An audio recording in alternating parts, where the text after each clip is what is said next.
Hello friends, आपको स्वागत है मेरा इस कहानी चैनल पर। मैं हमेशा इस चैनल पर कहानी अपलोड करता रहता हूं और आज इस वीडियो के कहानी में हम जानेंगे भगवान शिव जो कि समुद्र मंथन के समय विष निकला था तो उसका पान किए थे, उसका बारे में मैं बताऊंगा विस्तार से इस वीडियो में। अब जानना चाहते हैं भगवान शिव विष क्यों पिए थे तो उसके बारे में आज मैं इस कहानी में बताया हूँ, तो ज़रूर अंत तक देखिए और चैनल पर पहली बार विजिट किया तो सब्सक्राइब करें ताकि मैं इस तरह का वीडियो अपलोड करता रहता हूं, आप देख सकें। और कृपया ज़रूर कमेंट करें कि कहानी में कुछ गलती है या नहीं। तो चलिए शुरू करते हैं वीडियो को।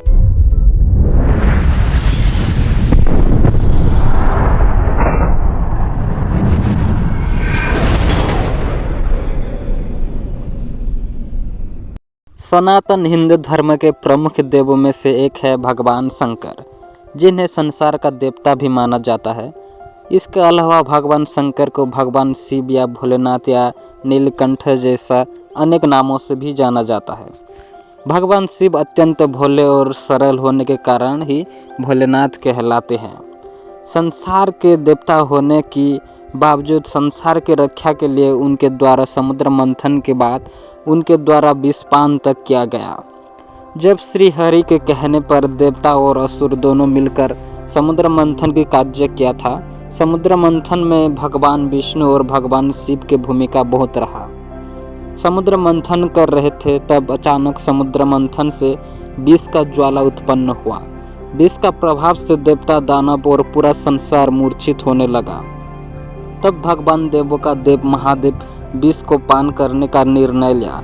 यह सुनकर माता पार्वती भगवान शिव को विष को पान करने के लिए मना कर रहे थे, लेकिन भोलेनाथ माता पार्वती को बहुत समझाए और माता राजी हो गए।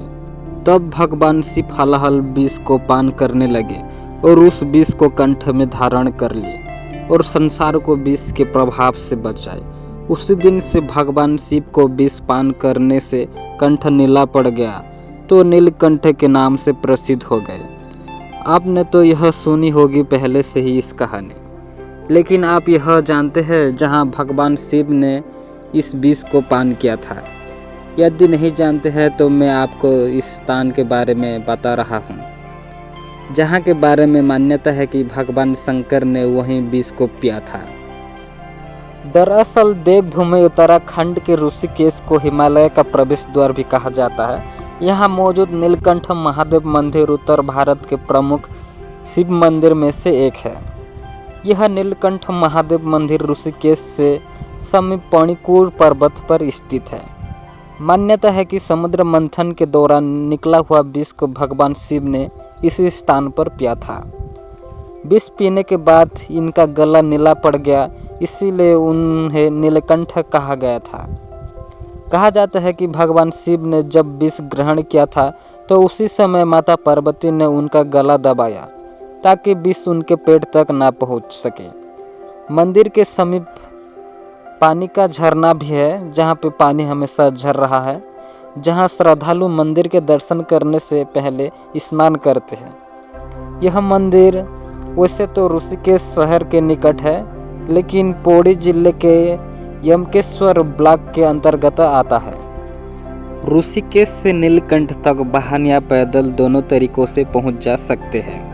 वाहन से जाने के लिए 3 सड़क मार्ग है, इसी रास्ते से आप जा सकते हैं। शिव के शरीर में सर्प लिपटे रहते हैं, ऐसा पुराणों में कहा गया है। सर्प साक्षात विष या मृत्यु का लक्षण है, किंतु अमृत स्वरूप शिव पर उस विष या मृत्यु का कोई प्रभाव नहीं होता। महाकाल शिव की लीलाओं में उनका द्वारा विष पान करने की कथा बहुत प्रचलित है। विष को पचाने का सामर्थ्य शिव में ही था, इसी पराक्रम के कारण वे देवों के देव महादेव कहलाए। विष पान के कारण ही शिव जी का संज्ञा मृत्यु नजर हुई। लिंग पुराण में समुद्र मंथन की कथा का उल्लेख करते हुए लिखा है कि विष पान करने के बाद शिव जी हिमालय की कंधरा में एकांत में जाकर बैठ गए। देवता उनकी स्तुति करना चाहते थे। इन्होंने देखा कि शिव जी हिमालय की गुफा में ध्यान मग्न है। देवता वहीं पहुँचे और उनकी प्रशंसा करने लगे कि भगवान, आपने जैसा पराक्रम किया ऐसा आज तक किसी ने नहीं किया था। शिव जी ने उत्तर दिया कि मैंने यह स्थूल विष पीकर कुछ भी विचित्र बात नहीं की। इस कथा के मूल में और एक भी प्राचीन कल्पना है। उसके अनुसार प्रत्येक व्यक्ति समुद्र के समान अनंत और अपार है। इस समुद्र में मनरूपी जल राशि भरी हुई है, नित्य उसी का मंथन होता रहता है और इसके मंथन के गुण और दोष दोनों प्रकट होते हैं। जो गुण या सत पक्ष है वह अमृत का रूप है और जो दोष या असत पक्ष है वह विष का रूप है। जो दोष को जीतकर मन के शिवात्मक रूप की रक्षा कर सकता है वही सच्चा मनुष्य है। शिव की विषपान की अन्य व्याख्या वैदिक प्रतीकवाद के अनुसार इस प्रकार है। यह विश्व और प्रत्येक प्राणी अग्नि और जल के संयोग से बना है। अग्नि पिता और जल माता के समान है। जल का अधिपति वरुण असुरों का अधिपति है। अग्नि का अधिपति रुद्र महादेव है जो सबसे श्रेष्ठ है। अग्नि ज्योति दिन व उष्मा का रूप है और जल रात्रि ओम व हिम का रूप है। इन प्रतीकों की व्याख्या प्राचीन वैदिक दर्शन का अंग थी। यदि प्राणात्मक अग्नि शरीर की नस नाड़ियों और कोषों में उत्पन्न होने वाले मल या विष को दग्ध करके शुद्ध न करे तो अत्यधिक विष संचय होके मृत्यु का होना संभव है। अतः शिव की विषपान की कथा कहानी मात्र कहानी नहीं है। प्रत्येक पुरुष रूपी समुद्र में जो जलीय रसों का मंथन हो रहा है उसी से विष और अमृत दोनों उत्पन्न होते हैं। सूर्य की रश्मियों में भी ये दोनों तत्व हैं। सूर्य रश्मि प्रकाश और ताप उत्पन्न करती है। प्रकाश से अमृत और ताप से मृत्यु का जन्म होता है। प्रकाश की किरणों पोषक और ताप की रश्मियों विनाशक होती है। जब आपने अपनों से संघर्ष करना पड़ता है तब से बड़ी ताकत होती है आंतरिक प्रसन्नता। अपनों से संघर्ष में अच्छे टूट जाते हैं। सभी को कभी ना कभी अपनों से संघर्ष करना पड़ता है। शिव का अर्थ है कल्याणकारी या शुभकारी। यजुर्वेद में शिव को शांतिदाता बताया गया है। शी का अर्थ है पापों का नाश करने वाला और व का अर्थ है देने वाला यानी दाता। शिव की दो काया है, एक वह जो स्थूल रूप से व्यक्त किया जाए, दूसरी वह जो सूक्ष्म रूपी अव्यक्त है। लगा की रूप में जानी जाती है कि शिव की सबसे ज़्यादा पूजा लग रूपी पत्थर के रूप में ही की जाती है।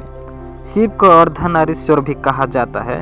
इसका अर्थ है यह नहीं कि भगवान शिव आधे पुरुष ही है या उनमें संपूर्णता नहीं है। दरअसल यह शिव ही है जो आधे होते हुए भी पूरे हैं। इस सृष्टि के आधार और रचयिता यानी स्त्री पुरुष शिव और शक्ति के ही स्वरूप है। इनके मिलन और सृजन से ही यह संसार संचालित और संतुलित है। दोनों ही एक दूसरे की पूरक है। नारी प्रकृति है और नर पुरुष है। प्रकृति के बिना पुरुष बेकार है और पुरुष के बिना प्रकृति। अर्धनारीश्वर शिव इसी पारस्परिकता के कारण ही प्रतीक है। यह था एक छोटा सा कहानी दोस्तों। अच्छा लगा तो कमेंट जरूर करिए और धन्यवाद आप सबको।